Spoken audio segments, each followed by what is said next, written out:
Satellite के बारे में आप जानते ही होंगे, जिसे कृत्रिम उपग्रह भी कहा जाता है। पहला कृत्रिम उपग्रह स्पुतनिक 1 था।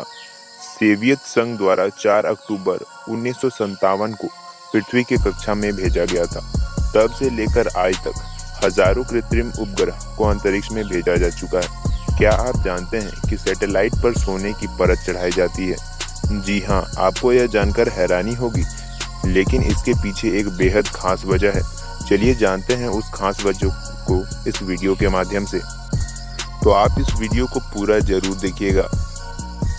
आपको शायद पता ना हो, लेकिन अंतरिक्ष में भेजे जाने वाला सैटेलाइट सोने की परत में ही लपेटा जाता है। इसे मल्टी लेयर इंसुलेशन कहा जाता है। यह काफी हल्का लेकिन बेहद ही मजबूत होता है। दरअसल पतली पतली सतहों को मिलाकर एक मोटी परत बनाई जाती है, जिसे आम भाषा में गोल्ड प्लेटिंग जबकि वैज्ञानिक भाषा में मल्टी लेयर इंसुलेशन कहा जाता है।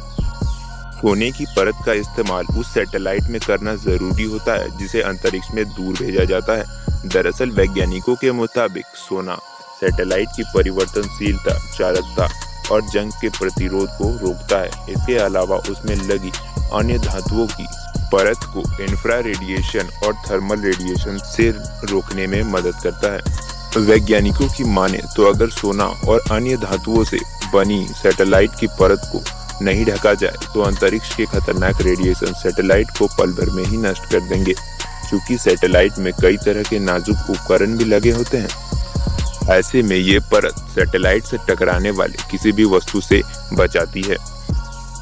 आपको यह जानकर हैरानी होगी कि अंतरिक्ष यात्रियों के स्पेस सूट में भी सोने और अन्य धातुओं से बनी परत का उपयोग किया जाता है। अपोलो लूनर मॉड्यूल में भी नासा ने सैटेलाइट बनाने में सोने का इस्तेमाल किया था। इसके अलावा चंद्रयान में भी इसके एक हिस्से में सोने की इसी तरह की परत चढ़ाई गई थी।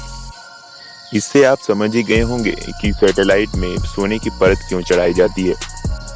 अगर मैं आपको शॉर्ट में बताऊं तो सैटेलाइट में सोने की परत सैटेलाइट को बचाने के लिए लगाया जाता है। अंतरिक्ष में कई सारी खतरनाक रेडिएशंस और खतरनाक चीजें होती हैं जो सैटेलाइट को तबाह कर सकती हैं, लेकिन सोने की परत इन सब से सैटेलाइट को बचाता है। इसीलिए सोने की परत को सैटेलाइट के ऊपर लगाया जाता है।